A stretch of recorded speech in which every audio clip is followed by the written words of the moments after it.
Selamat pagi semuanya, kita lanjutkan ya.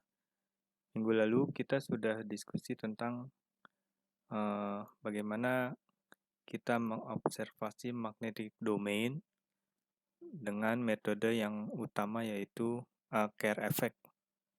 Kita juga sudah diskusi apa itu magnetic domain, kemudian contoh sampelnya yaitu thin film material magnetik yang orientasinya adalah perpendicular magnetic anisotropy. Nah, hari ini kita lanjutkan bagaimana mengobservasi magnetic domain dengan metode yang lain. Kita akan lihat beberapa metode lain yang juga cukup menarik dan mungkin sebagian bisa kita kerjakan di Departemen Fisika. Kemudian kita lihat beberapa contoh pekerjaan yang sudah dilakukan orang. Dan terakhir, tantangannya. Gitu ya, itu yang akan kita selesaikan hari ini. Baik, kita mulai ya. Nah, metode yang menarik yang bisa kita gunakan untuk mengobservasi magnetic domain selain Kerr effect adalah apa yang namanya scanning transmission X-ray microscopy atau biasanya disebutnya dengan STXM, STXM. Jadi ini sebuah mikroskop yang menggunakan cahaya, sumber cahayanya adalah X-ray. X-ray kemudian metodenya adalah transmisi gitu ya. Jadi antara detektor dengan sumber cahayanya menembus sampel. Metode ini digunakan karena kita menggunakan X-ray, maka banyak keuntungan yang akan kita peroleh, seperti misalnya daerah observasi yang jauh lebih kecil dan lebih cepat hasilnya, karena kita tahu kalau lihat spektrum yang ada di sini, ini adalah spektrumnya cahaya tampak, sementara X-ray ada di sini.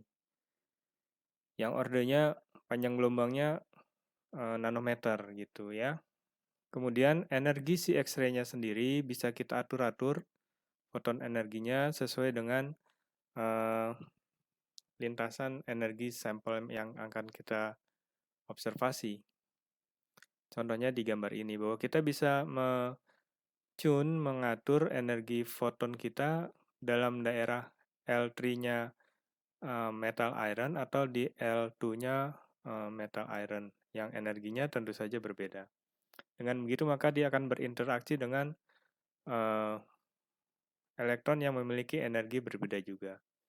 Kemudian STXM ini kalau kita menggunakan skema yang namanya XMCD, X-ray Magnetic Circular Dichroism singkatannya kalau saya tidak salah, nanti bisa dicek benar kebenarannya.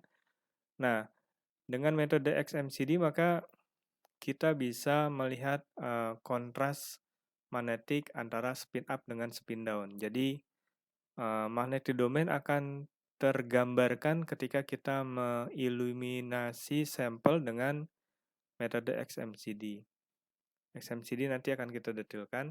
Intinya saya punya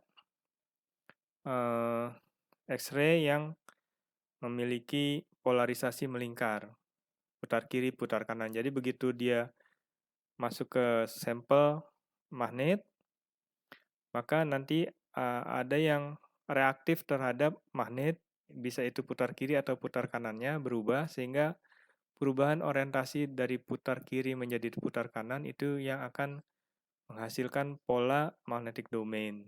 Dari situlah metode XMCD kemudian diterapkan. Selain itu, X-ray juga mempunyai penetrasi yang cukup dalam ya, seperti yang kita tahu bersama bagaimana X-ray bisa menembus lapisan yang cukup dalam.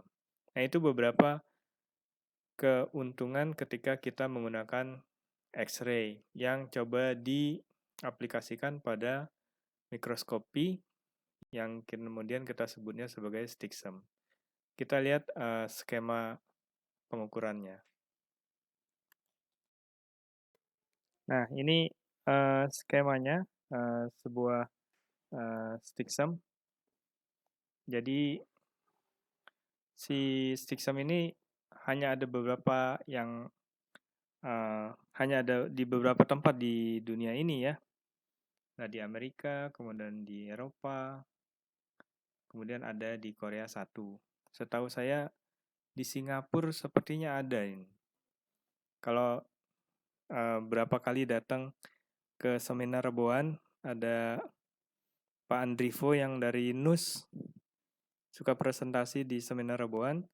Beliau kalau saya tidak salah bekerja di light source-nya Singapura.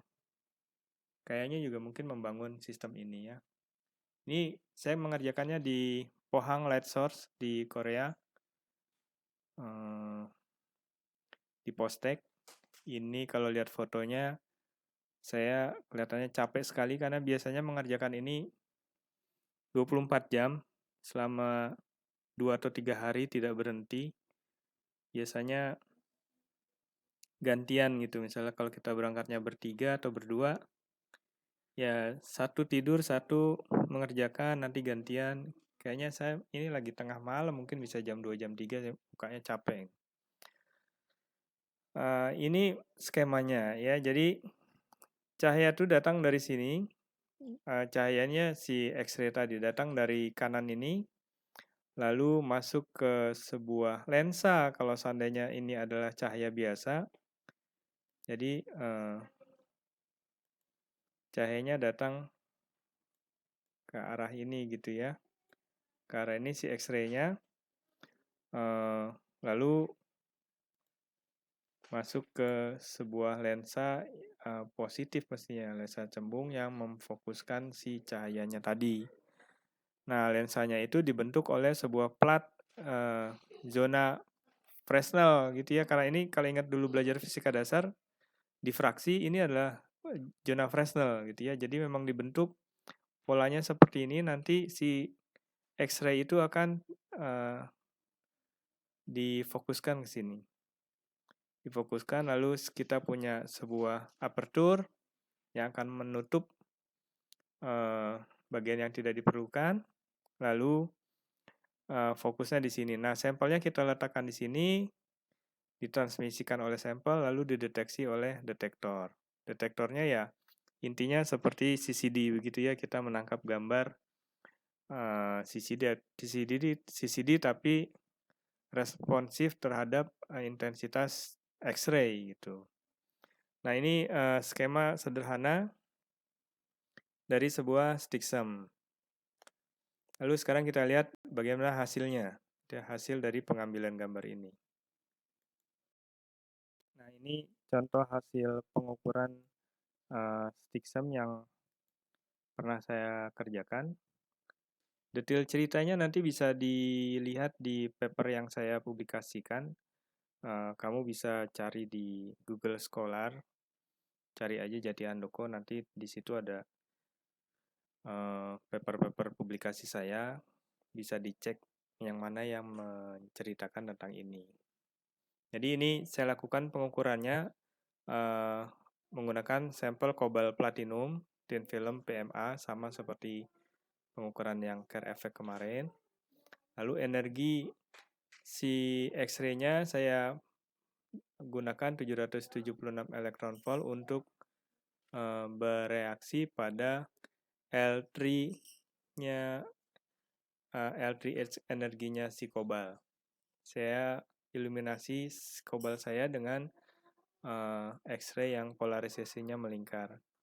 Daerah observasinya cukup kecil, hanya 5 x 5 mikrometer persegi dengan jumlah pikselnya ini, sehingga saya bisa tentukan berapa besar nilai ukurannya ya per piksel. Nah, kalau kita lihat hasilnya ini A dan B masing-masing diperoleh gambarnya ketika saya memberikan right circular polarisasi dan left circular polarisasi. Jadi putar kanan dan putar kiri, hasilnya sama ya. Hasilnya sama, persis sama, cuman yang satu hitam, satu putih, karena ini hanya masalah dia reaktif terhadap putar kiri, putar kanan saja. Jadi contohnya di sebelah sini ini menghasilkan warna putih, di sebelah sini di titik yang sama menghasilkan warna hitam. Jadi kalau kita lihat ini saja, misalnya ini asumsinya dia misalnya magnetic momennya itu sedang keluar dari layar misalnya ke arah kita, yang ini masuk ke layar gitu, yang hitam itu masuk ke layar, ini masuk ke layar, ini keluar ke layar. Itu perbedaannya, arah magnetic momennya. Kalau ini sama saja, cuman kita lihatnya menggunakan LCP gitu. Jadi yang ini pun dia sedang keluar ke layar, ini masuk ke layar gitu ya. Nah dari situ saya bisa tarik misalnya satu garis sepanjang garis ini, atau yang ini gitu ya. Sepanjang garis ini saya bisa tahu bagaimana intensitasnya dia gitu. Intensitas ini sampai sini gambarnya ini. Jadi intensitasnya ini, terus intensitasnya turun, naik lagi, turun lagi, naik, begitu seterusnya sesuai dengan gambar yang di sini gitu. Gitu ya, sesuai gambar ini. Nah, ketika kita ketemu daerah sini, daerah perbatasan antara hitam dan putih misalnya gitu. Nah, daerah perbatasan hitam dan putih itu sebenarnya adalah domain wall kan begitu. Ya. Perbatasan dua domain. Yang kemarin kita sudah diskusi, kalau saya punya satu sampel begini, lalu saya punya sebuah domain yang arahnya ke sana misalnya, lalu saya punya daerah lain yang arahnya ke bawah, misalnya begini, yang ini ke atas, maka inilah domain wall-nya, gitu ya. Domain wall-nya adalah transisi dari spin up dengan spin down, magnetic moment yang ke atas dengan magnetic moment yang ke bawah gitu. Nah ini domain wall-nya nih. Domain wall-nya ini, ya ini tadi, kalau di gambar ini ya ini gitu ya, ketika berubah dari hitam ke putih gitu. Nah kalau dilihat intensitasnya ya ini nih sebenarnya gitu. Ini adalah panjangnya domain wall dari mulai di sini ketika dia maksimum hitam misalnya ke sini. Berubah menjadi putih. Nah dari sini ke sini panjangnya berapa? Itulah domain wall. Lebarnya gitu. Domain wall width-nya sebesar apa. Jadi saya bisa tahu tebalnya domain wall sampel saya ternyata lebih kecil dari 50 nanometer. Itu salah satu kesimpulan dari pekerjaan ini. Nah, itu kira-kira bagaimana hasil dari observasi magnetic domain menggunakan STIXM dan beberapa informasi yang kita peroleh dari hasil pengukurannya. Detailnya kamu bisa baca di paper yang saya publikasikan ya.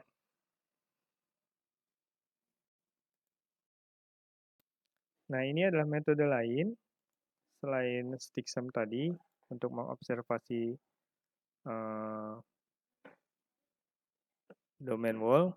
magnetic domain yang namanya Fourier transform holografi gitu. Holografi nih gitu ya. Holografi tapi metodenya adalah metode Fourier transform. Kenapa disebut Fourier transform? Karena saya hanya membutuhkan satu sumber cahaya ini. Jadi ini skema dasar sebuah Fourier transform holografi. Holografi kan sebenarnya intinya adalah saya bisa dapatkan gambar 3 dimensi dari hasil interferensi dua gelombang. Satu gelombang referensi, satunya lagi gelombang yang dipantulkan atau ditransmisikan oleh sampel. Nah, interferensi kedua gelombang ini menghasilkan gambar, membawa informasi gambar dari si sampel. Nah, Fourier transform holografi hanya menggunakan satu sumber gitu. Sumbernya satu di sebelah sini gitu ya. Satu sumber yang terpecah dua.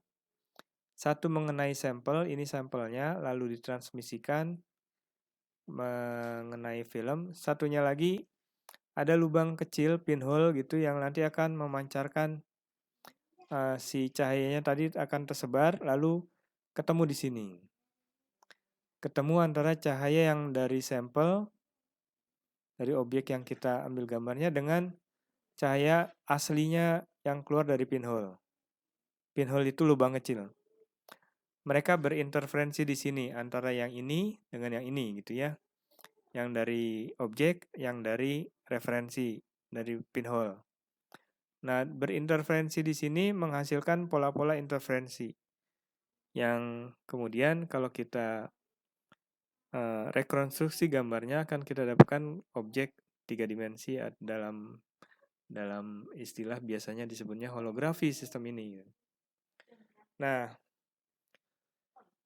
sistem yang akan dibangun itu seperti ini idenya. Lalu bagaimana cara kita membuatnya? Ini penelitian orang yang dipublikasikan di Nature 2004. Jadi saya buat sampel gitu ya, wadah sampel, tapi sampelnya ada di sini. Jadi wadah satu dilubangi kecil di sini. Lubang kecil ini pinhole sama seperti dia nih gitu pinhole-nya.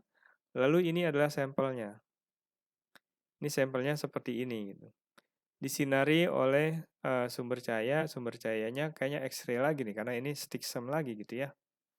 Sumber cahayanya X-ray lalu mereka akan menghasilkan cahaya seperti ini, sama seperti dia nih. Transmisikan dari sampel, diteruskan dari pinhole,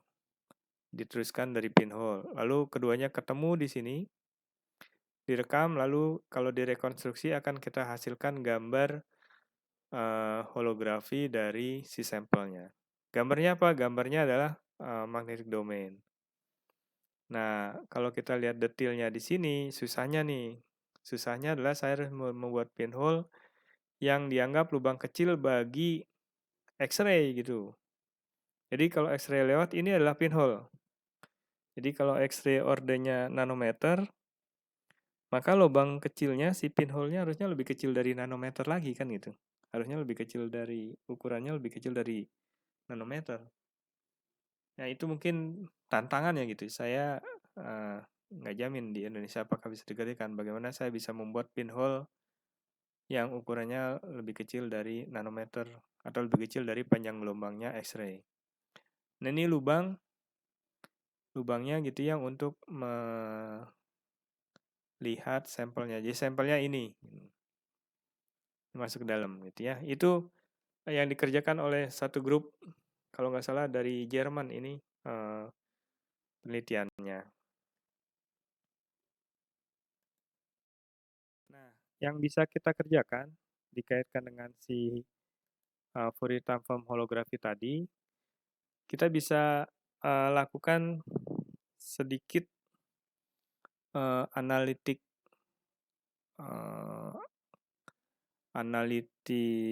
riset ya, penelitian analitik dari Fourier transform holografi dengan membuat model gitu. Ini modelnya. Jadi sistem pengukuran sebuah sistem optik yang paling sederhana apa yang disebut sebagai 4F imaging system.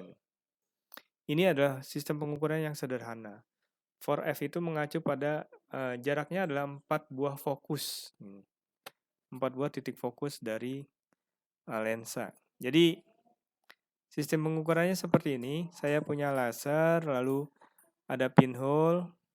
Nah, setelah lewat pinhole, saya coba buat dia lurus ya dengan lensa ini, lalu sampelnya diletakkan di sini. Sampelnya sampel transparan lalu difokuskan. Nah, ini difokuskan ini yang kemudian kita sebut sebagai Fourier transform lensa. Lalu ini bisa kita rekonstruksi dapat gambarnya. Nah, menariknya masing-masing objek yang ada di sini, masing-masing optical device yang ada di sini itu bisa diwakili oleh sebuah persamaan. Jadi lensa ini bisa diwakili oleh sebuah persamaan fungsi transfer. Ini bisa menjadi sebuah fungsi transfer, ini pun menjadi fungsi transfer. Semuanya berbasis Fourier.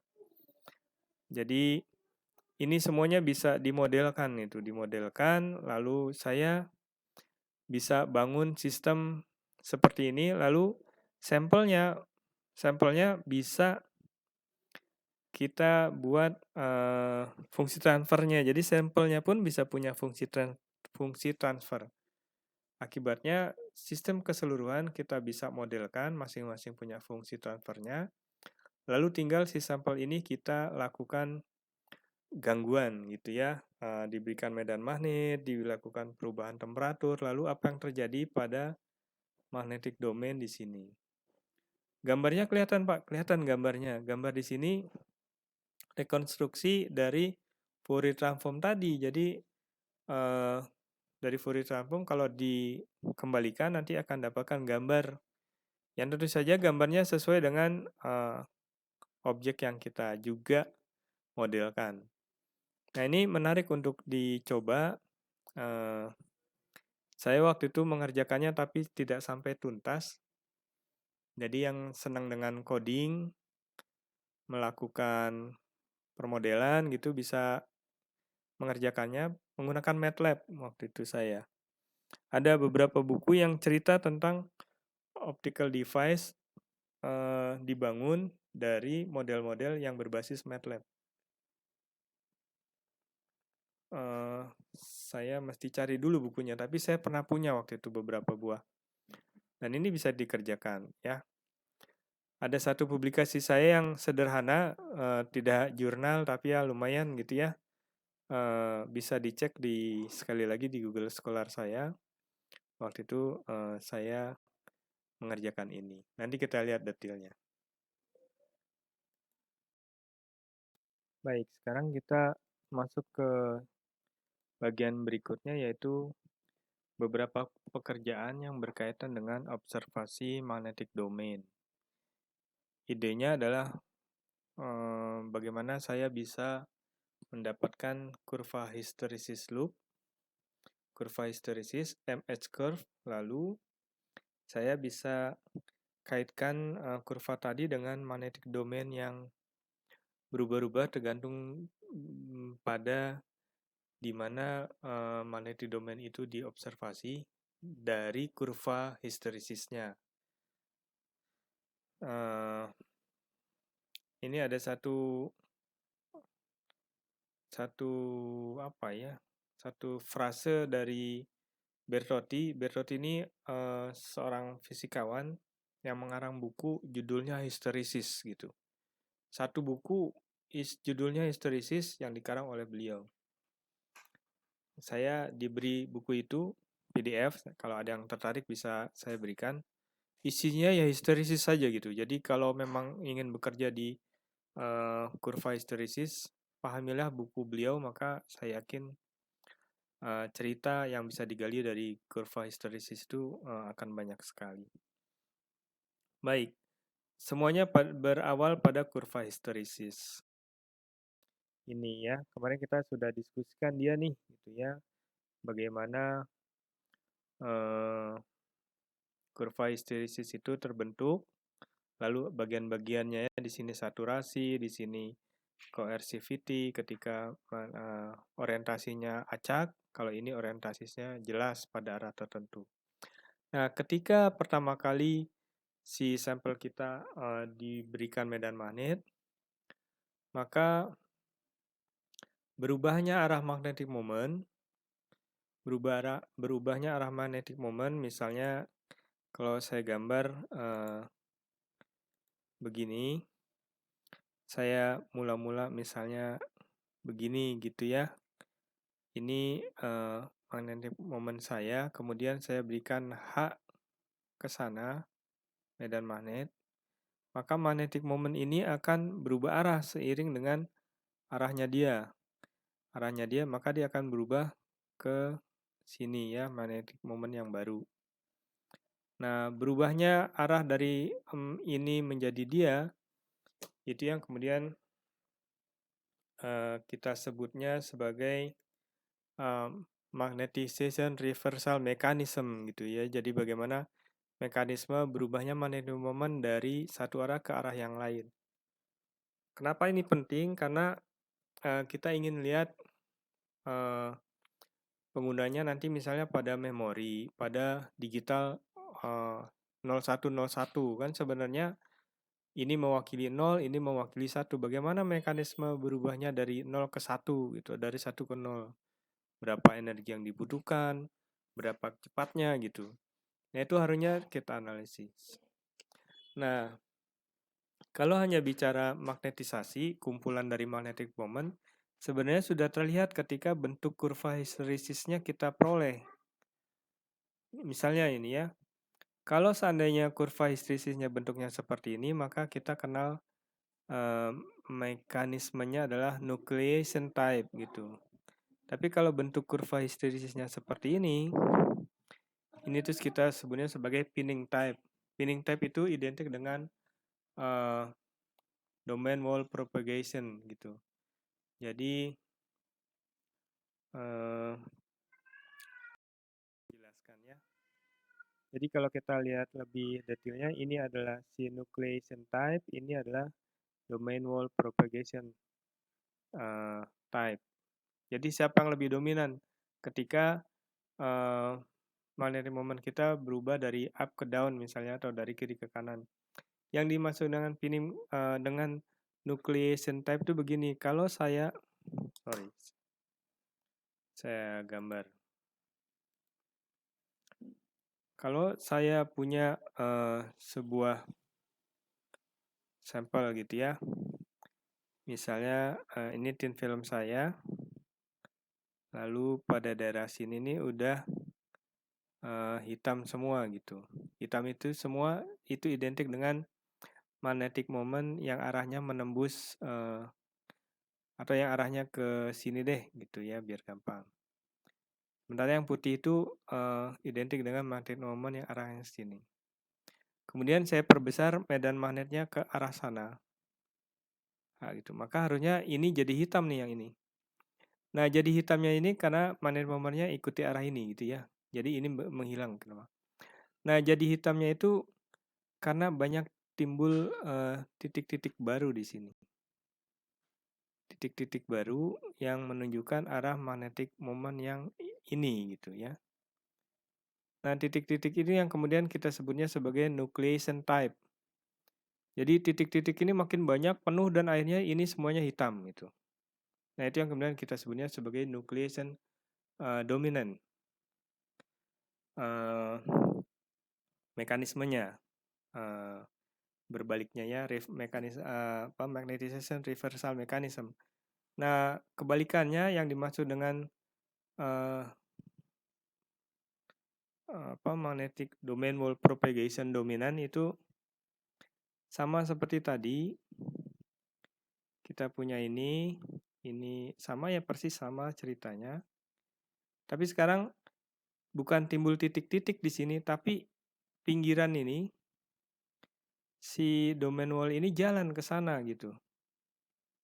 Sehingga makin lama daerah hitamnya nambah. Di sini nambah. Sini nambah gitu. Nah, seperti gambar inilah. Nih, putihnya kan jalan nih. Tuh, jalan gitu ya. Hitamnya. Hitamnya jalan. Nah, ini mekanisme ini adalah domain wall propagation dominant gitu. Kalau tadi nucleation dominant, ini domain wall propagation. Jadi domain wallnya jalan gitu. Jalan. Nah, dua mekanisme ini bisa kita amati dengan menggunakan Kerr microscopy misalnya. Tapi kalau kita hanya punya kurva histeresis, sebenarnya kita bisa lihat dari bentuk kurva histeresisnya seperti ini, gitu ya. Ya kita kalau mau penasaran buktikan lagi dengan mengamati magnetic domainnya. Nah, ini salah satu contohnya pekerjaan yang dilakukan. Judulnya ini ya, analisis relaksasi, magnetic relaksasi. Lalu kemudian skemanya adalah nucleation site. Jadi bukan domain wall propagation, tapi banyaknya nucleation yang tumbuh. Lalu kemudian coba di fit dengan model dari Vatuzzo-Labrun.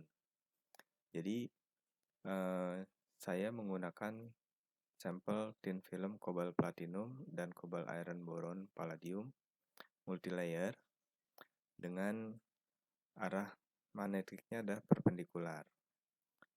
Diamati menggunakan mikroskop magnet optikal. Kerr effect ya, Kerr microscopy. Lalu dari situ saya berikan sampel saya medan magnet dari luar sehingga dia tersaturasi. Dari saturasi itu lalu dibalik. Jadi kalau digambar begini, ketika misalnya ini dia, ini adalah magnetic momentnya, kemudian saya berikan medan magnet yang arahnya ke bawah misalnya, maka si magnetic moment ini nanti akan bergerak, berputar, dia akan berputar menjadi begini gitu, sesuai dengan arah medan magnet yang diberikan ke dia. Nah, sudah berada dalam saturasi, lalu saya berikan medan magnet ke sana sebentar saja, maka dia akan balik lagi ke sana gitu ya arahnya.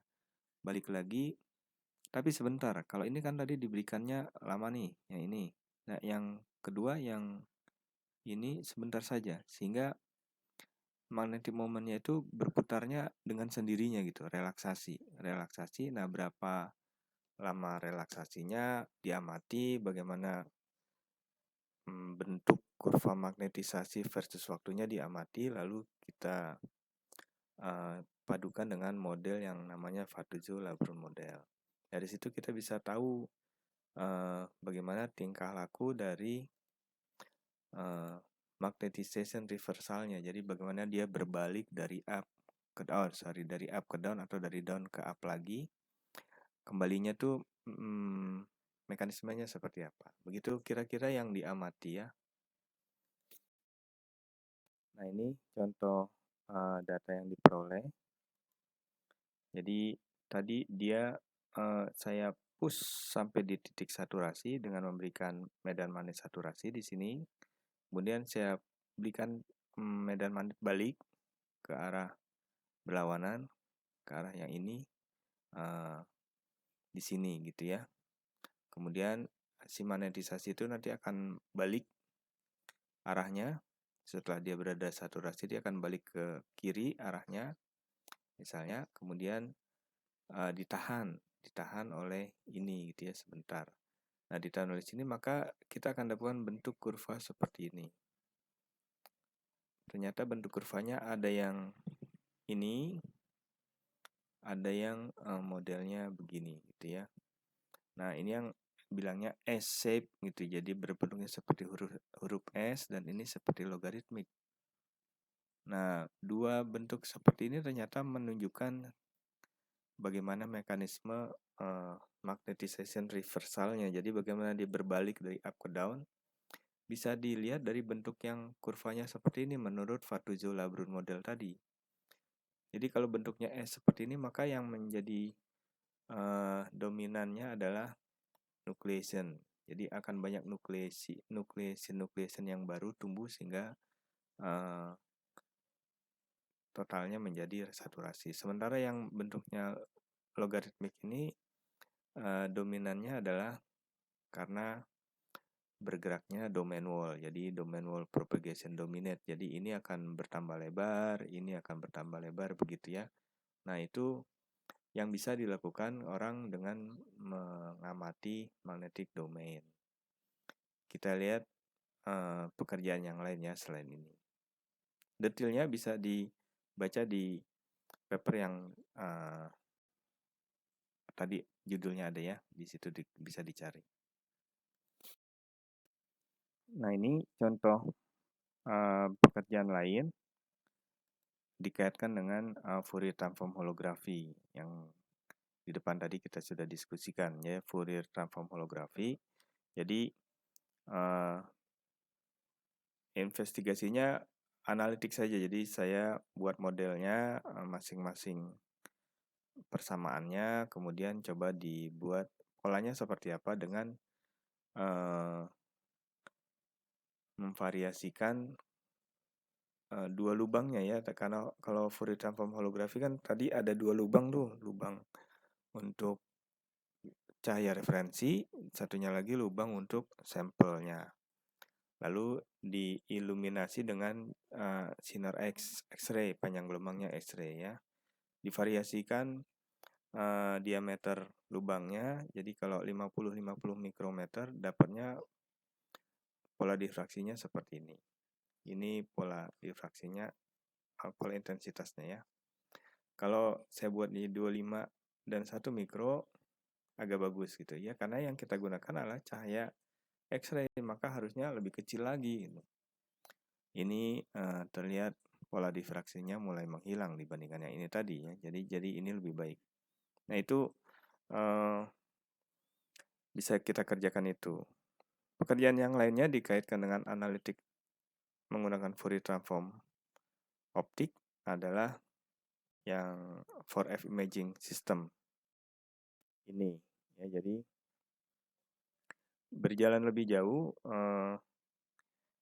yang waktu itu kita sudah diskusi 4F imaging system ini, dia adalah sistem yang coba saya bangun tapi waktu itu tidak selesai.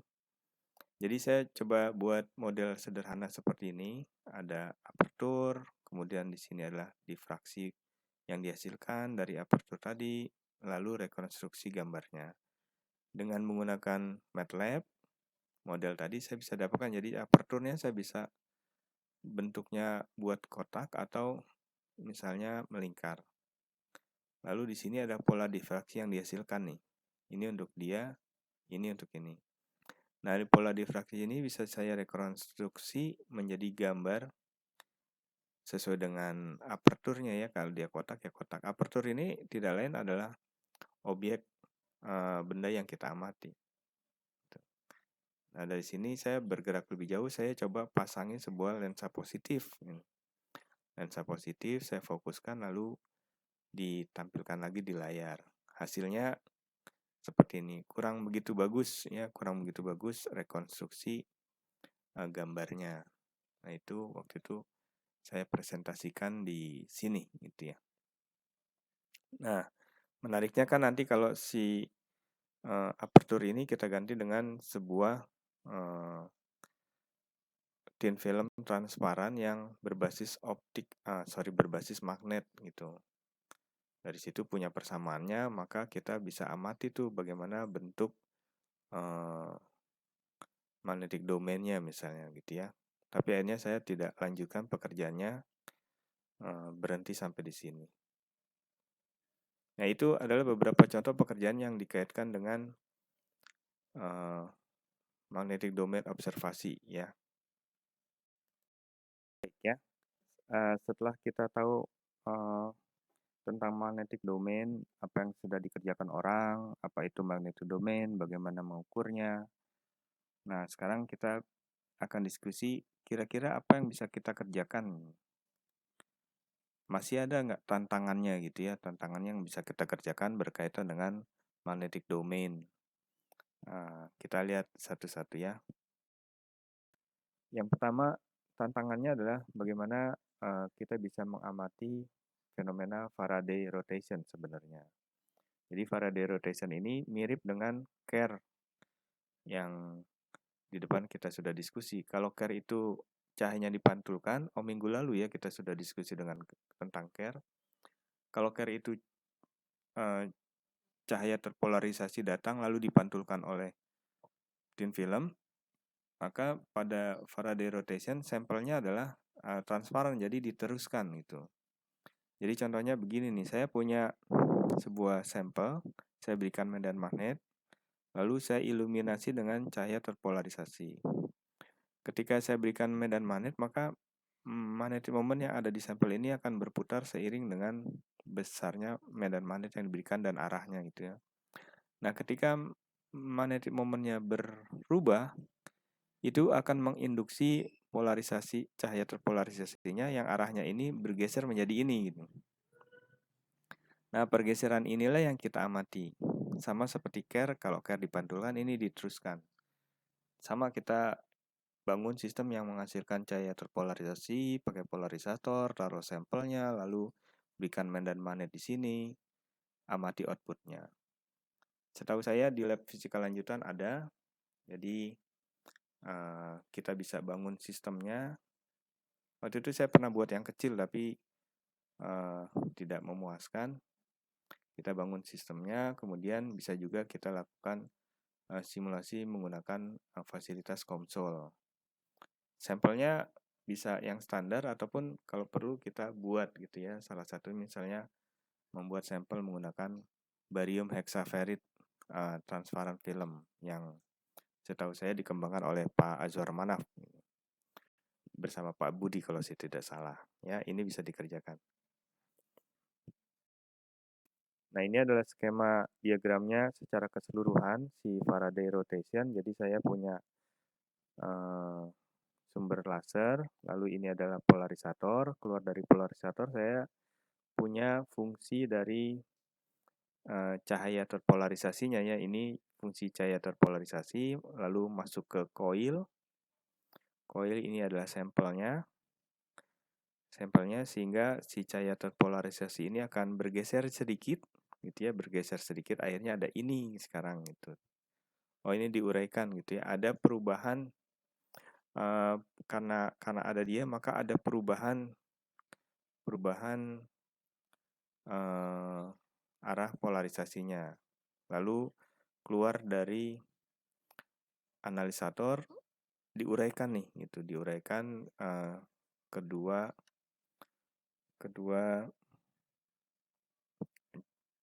cahaya terpolarisasinya bisa diuraikan sumbu X sumbu Y. Dari situ saya dapatkan bahwa intensitasnya dideteksi oleh sebuah fotodioda.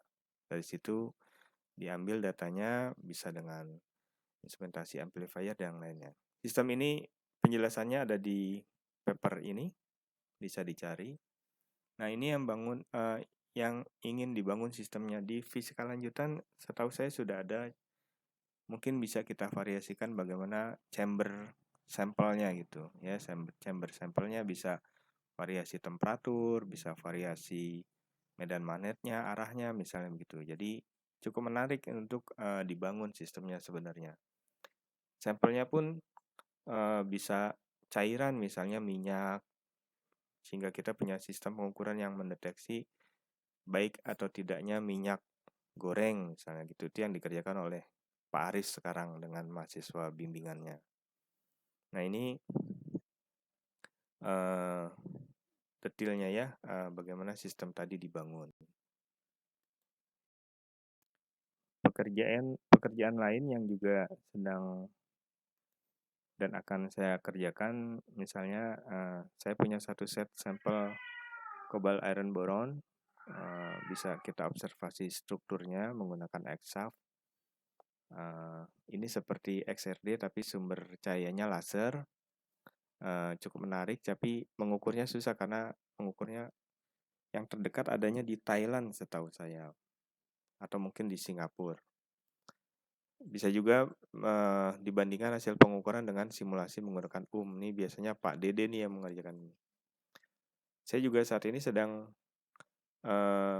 bekerja dengan material yang memiliki sifat magnetocaloric effect bersama Pak Budi Kurniawan. Di bawah kita bisa siapkan sampelnya, lalu observasi sifat magnet dan strukturnya. Ini juga menarik kita bagi teman-teman material ya kali ini.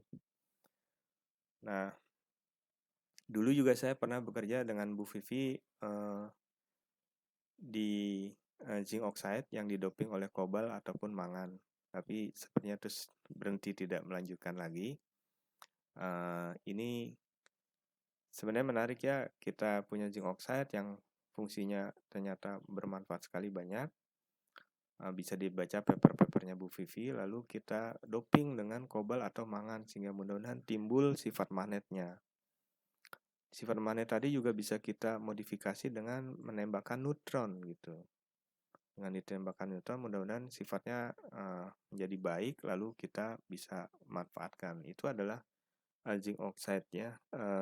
Sayangnya saya perlahan-lahan meninggalkan pekerjaan itu. Baik, sekedar informasi saja, ini adalah hibah yang saya peroleh pada tahun 2019 kemarin. Dan 2020 ini hibah saya ya berkaitan dengan yang barusan ya. Saya juga bekerja di eh, apa tadi magnetocaloric effect, kemudian Faraday juga saya kerjakan untuk yang 2020. Berikut adalah beberapa publikasi terakhir saya 2019 dan 2018. 2020 belum ada lagi sampai sekarang. Baik, sebelum saya tutup, saya coba buat kesimpulannya. Hari ini kita sudah melihat bagaimana metode lain untuk mengobservasi magnetic domain menggunakan XMCD, X-ray magnetic circular dichroism. Jadi material magnet ditembak oleh cahaya yang terpolarisasi melingkar gitu, putar kiri putar kanan, X-ray. Dari situ dia akan bereaksi dengan magnetic moment. Dari situ kita bisa dapatkan gambar pola dari magnetic domainnya ya. Lalu kita juga sudah diskusi Fourier transform holografi, bagaimana membangunnya. Membangunnya mungkin susah, kita mulai dengan simulasinya gitu ya, menggunakan MATLAB. Yang terakhir tantangannya juga ada pekerjaan yang bisa kita lakukan berbasis Faraday effect ya. Sebagian sudah dikerjakan di fisika lanjutan bersama Pak Arif dengan mahasiswa S2 Fisika. Oke, itu saja diskusi kita kali ini. Kita lanjutkan pekan depan dengan sistem pengukuran yang lain yang menurutnya juga menarik untuk kita teliti, untuk kita bangun.